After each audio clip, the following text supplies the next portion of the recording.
All right, so welcome to number 14. In the previous videos, I actually mentioned that I was going to go through number 11. Looking at this again, I actually decided to go through number 14 with you. So number 14 is quite a bit more complicated and is also very similar to what you're going to need to calculate in the lab. Hint, hint, hint, hint. So please, I encourage you to kind of follow along with me because number 14 is a little bit more complicated. As you can probably see, that is ammonium sulfate. So we've got ammonium and we've got sulfate. This should be a little bit of review from unit 5.1 in ionic bonding. We've got two polyatomic ions. The reason we've got two of these is because ammonium is a +1.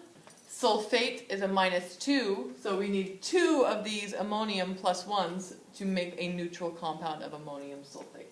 So that being said, in order to calculate the molar mass, that's the question for number 14, calculate the molar mass, we need our periodic table. So this is kind of your quickest route about getting this all written down. These here, number 9 and number 10, pretty darn easy, pretty quick. This one's a little bit more complicated, so I encourage you to kind of follow along. So here, we've got nitrogen, we've got hydrogen, we've got sulfur, and we've got oxygen. So looking at this, we've got two ammoniums, so that means we've got two NH4s. We can't just say that look at the molar mass for nitrogen and say, voila, we're done, we got it.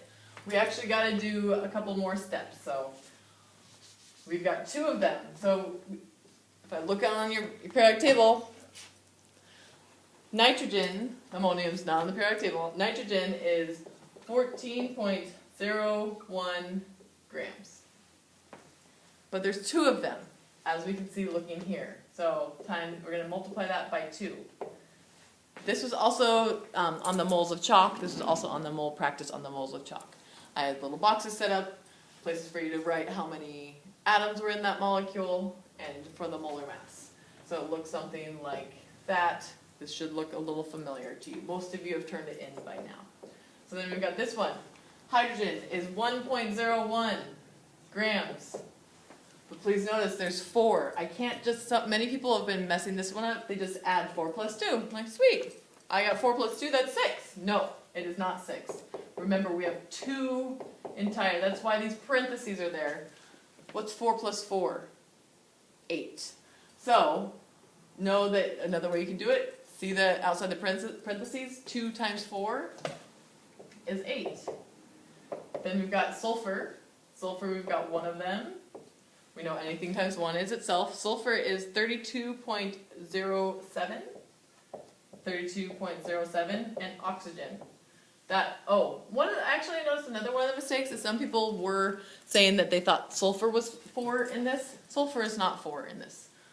Oxygen is 4 because that 4 is next to the oxygen. If it was sulfur, if there were 4 sulfurs, it would look like that. Not like that. So, oxygen, there are 4 of them. And oxygen is 16.00 or 15.999. I'm going to round up for that. So we're going to need to use our calculator. Got it all written out. Oop. So we've got 14.01 times 2. 14.01 times 2 is 28.02 grams. Then we've got 1.01 times 8 is 8.08 grams. We've got 32.07 grams. And then we've got 16 times 4. That one I will put in the calculator. We've got 64 grams. This is our last step, and then we have the molar mass of ammonium sulfate. Then we need to do, this I'm not going to do in my head. We're going to 28.02 plus 8.08 plus 32.07 plus 64. We end up with a molar mass of 132.17 grams per mole. So grams per mole. All right, so that was number 14. Not number 11. 11 looked a little easier, so I wanted to kind of kick it up a notch and make sure that you were supported in what you need to do for the molar masses.